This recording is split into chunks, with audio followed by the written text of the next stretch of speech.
Who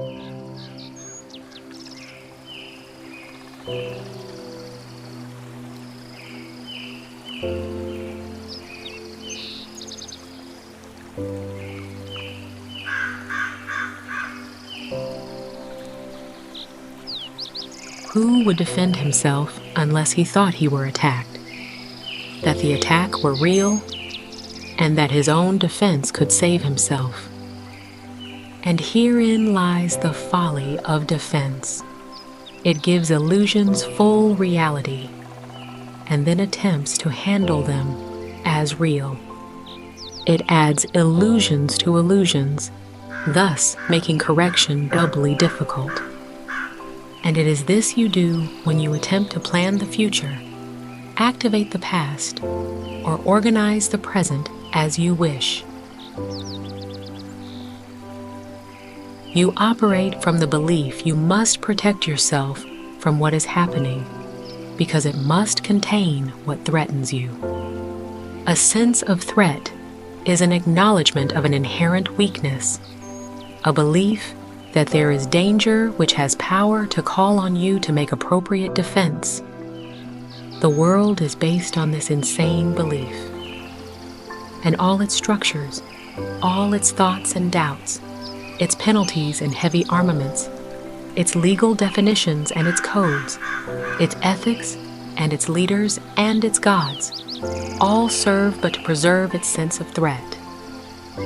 For no one walks the world in armature, but must have terror striking at his heart. Defense is frightening. It stems from fear, increasing fear as each defense is made. You think it offers safety, yet it speaks of fear made real and terror justified. Is it not strange you do not pause to ask, as you elaborate your plans and make your armor thicker and your locks more tight, what you defend, and how, and against what? Let us consider first what you defend. It must be something that is very weak and easily assaulted. It must be something made easy prey, unable to protect itself and needing your defense.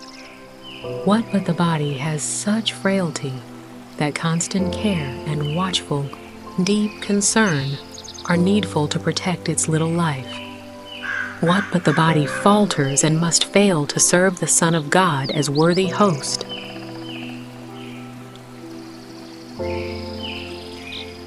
Yet it is not the body that can fear, nor be a thing of fear. It has no needs but those which you assign to it. It needs no complicated structures of defense, no health-inducing medicine, no care and no concern at all.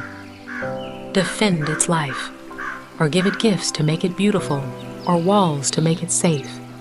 And you but say your home is open to the thief of time, corruptible and crumbling, so unsafe it must be guarded with your very life.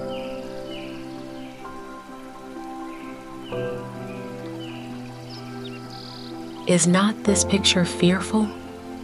Can you be at peace with such a concept of your home? Yet what endowed the body with the right to serve you thus except your own belief?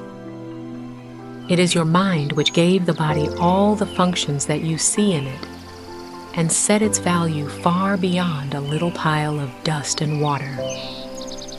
Who would make defense of something that he recognized as this?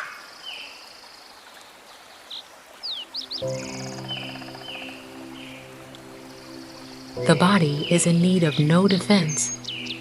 This cannot be too often emphasized. It will be strong and healthy if the mind does not abuse it by assigning it to roles it cannot fill, to purposes beyond its scope, and to exalted aims which it cannot accomplish. Such attempts, ridiculous yet deeply cherished, are the sources for the many mad attacks you make upon it. For it seems to fail your hopes, your needs, your values, and your dreams. The self that needs protection is not real. The body, valueless and hardly worth the least defense, need merely be perceived as quite apart from you, and it becomes a healthy, serviceable instrument through which the mind can operate until its usefulness is over. Who would want to keep it when its usefulness is done?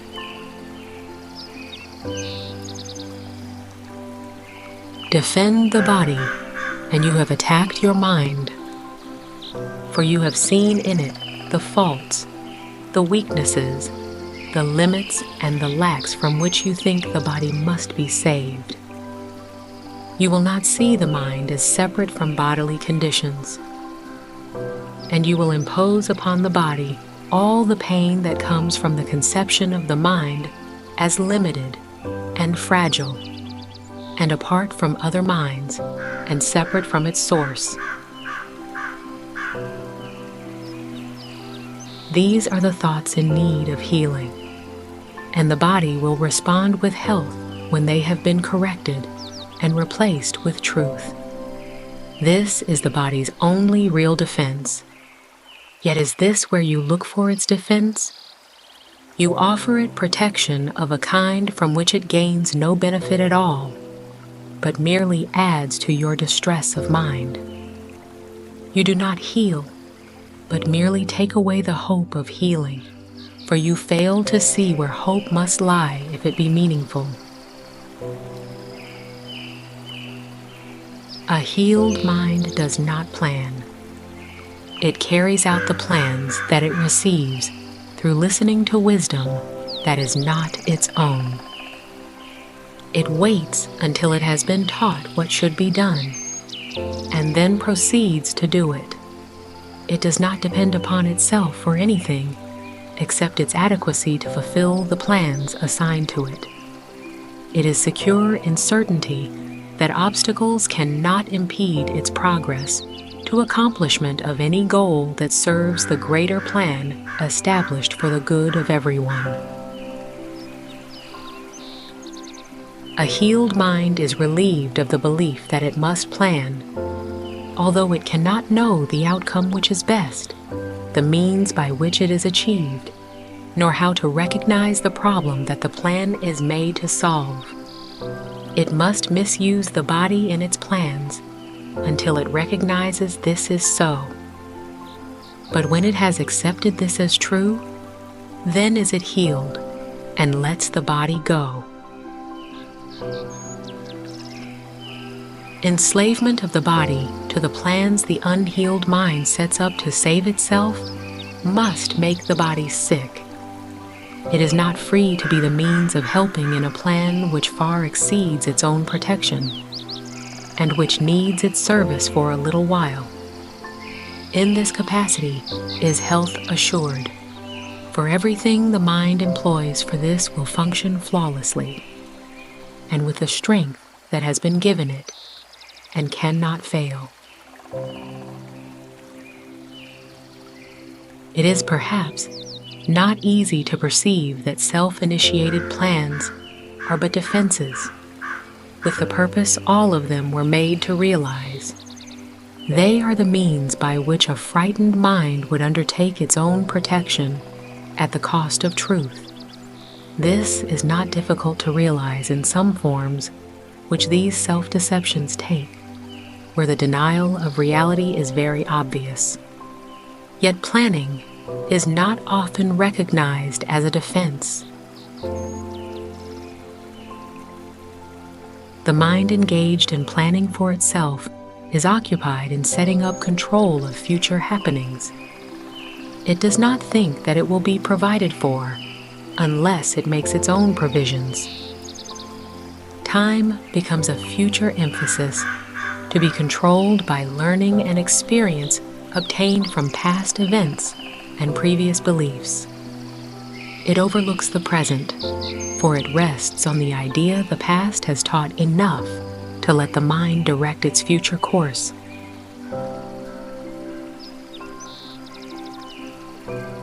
The mind that plans is thus refusing to allow for change. What it has learned before becomes the basis for its future goals. Its past experience directs its choice of what will happen, and it does not see that here and now is everything it needs to guarantee a future quite unlike the past, without a continuity of any old ideas and sick beliefs. Anticipation plays no part at all, for present confidence directs the way. Defenses are the plans you undertake to make against the truth. Their aim is to select what you approve and disregard what you consider incompatible with your beliefs of your reality. Yet what remains is meaningless indeed, for it is your reality that is the threat which your defenses would attack, obscure, and take apart and crucify. What could you not accept if you but knew that everything that happens, all events, past, present, and to come, are gently planned by one whose only purpose is your good? Perhaps you have misunderstood his plan, for he would never offer pain to you. But your defenses did not let you see his loving blessing shine in every step you ever took. While you made plans for death, he led you gently to eternal life.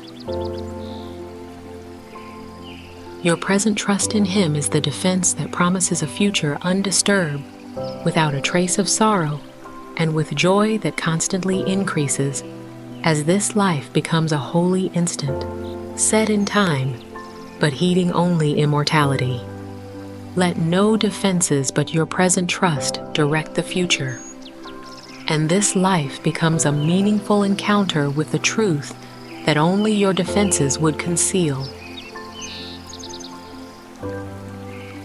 Without defenses, you become a light, which heaven gratefully acknowledges to be its own, and it will lead you on in ways appointed for your happiness according to the ancient plan, begun when time was born.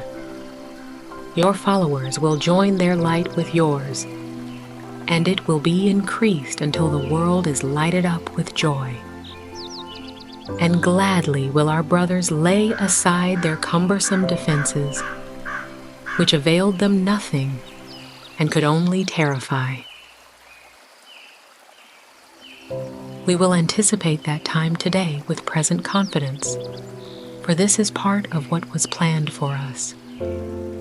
We will be sure that everything we need is given us for our accomplishment of this today. We make no plans for how it will be done, but realize that our defenselessness is all that is required for the truth to dawn upon our minds with certainty. For 15 minutes twice today, we rest from senseless planning and from every thought that blocks the truth from entering our minds.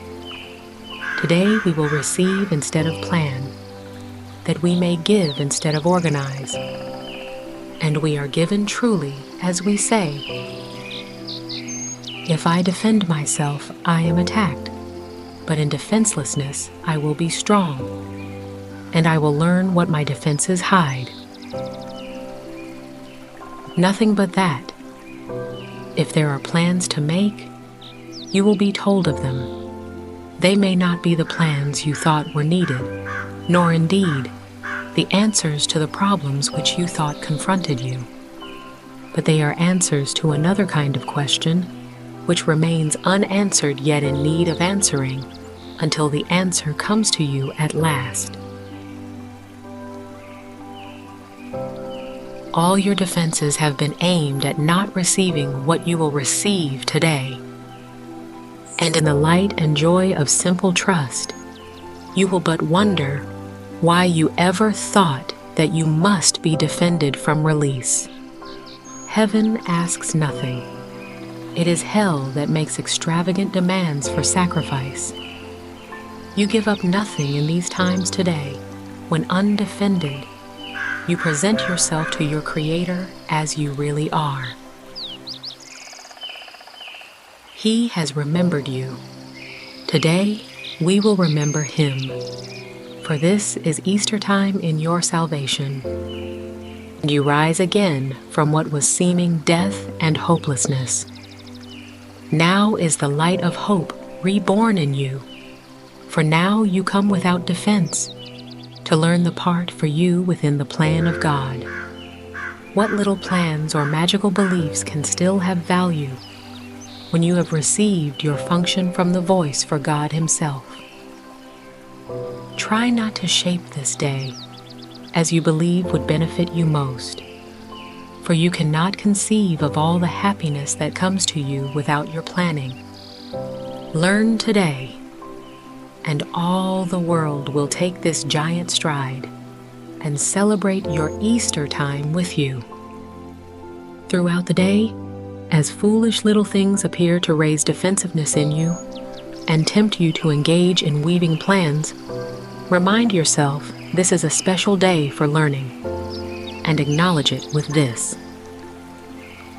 This is my Easter time, and I would keep it holy. I will not defend myself, because the Son of God needs no defense against the truth of His reality.